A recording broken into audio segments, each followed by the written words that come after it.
Coming up on Bake Angel today, I'm going to show you how to turn these 3 ingredients into the quickest and most satisfying dessert you'll ever make.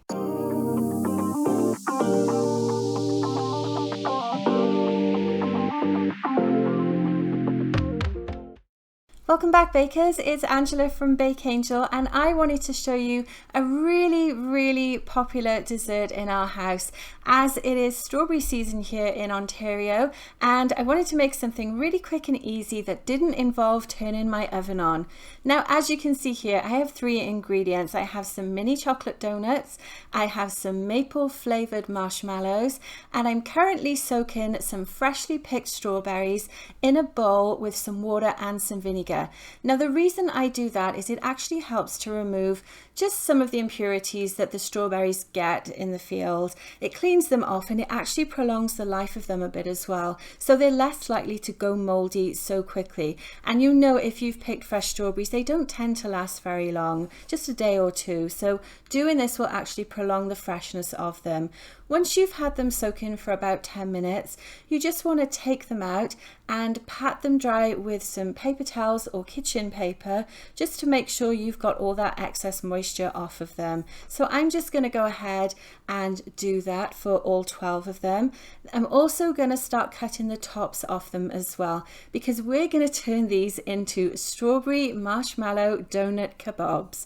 They are a great treat, and as I said, you're not going to have to turn the oven on for them. So it's perfect if you've got these kind of ingredients and you're looking for a last minute treat for a party. It's also Canada Day here soon, so I wanted to do something that was red and white, and of course chocolate goes well with strawberries, so I wanted to throw in some mini donuts as well. Let's get these finished off. I'll speed this up a little bit.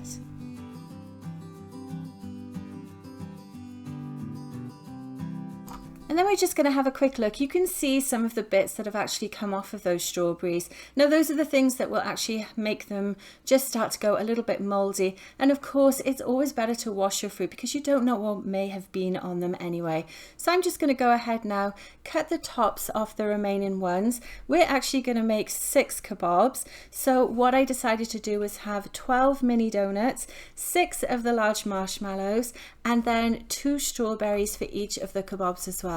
Now, the great thing with making this kind of kebab is that anything goes at all.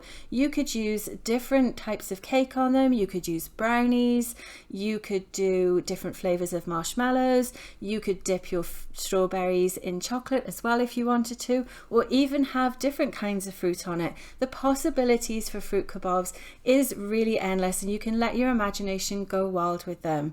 Okay, so now what I'm going to do is just kind of match them up into pairs, because we want to make sure when we put them on these skewers that we're actually using strawberries of a similar size. And the thing with fruit is that they aren't always the same size, so you just want to make it look nice and even, just so it looks a little more pleasing to the eye. Perfect, so we've got those paired up. The next thing I'm going to do then is start putting it together. Now, there are no rules for this at all. You can decide how you want to do it, but like I said, I'm going to have 2 strawberries per skewer and 2 donuts and 1 marshmallow, because they're pretty big marshmallows as well. And like I said, they were maple ones this time, but you can use any type of marshmallow, even smaller ones if you don't have any that are this big. So to start putting it together, I'm going to go with my strawberry first. I'm putting the pointed end on first. Next, I'm going to slide one of the donuts down on it like so. You can leave a gap if you want to or not. It's completely your choice. Then I'm going to add one of my marshmallows, another one of those gorgeous chocolate donuts, and we will finish it off with a strawberry. So again, I'm going to have the pointed end at the bottom as well. And that's it. Look how simple that was. I didn't speed this up either, so you can see how quick and easy this is. And the other great thing about these is that kids can make them as well. It is perfectly safe for them to do it, as long as you supervise them if they've never worked with skewers before. So let's get that last marshmallow on this one, another donut, and a strawberry, and that's our second one done. So that's it. You're going to get 6 from this recipe. Of course, if you wanted to do more, just increase the number of donuts, strawberries and marshmallows that you use. And other than that, they are ready to serve. Now, as far as storage goes, I do recommend that you eat these straight away. If you do want to keep any leftovers though, just pop them in a sealed container in the fridge. And bear in mind that the donuts and the marshmallows may get a little bit soggy from the strawberry, but it's all still going to taste really good. I really hope you've enjoyed watching this quick no-bake video. Why not check out the rest of the baking videos on my channel, and I will see you next time. Thanks for watching.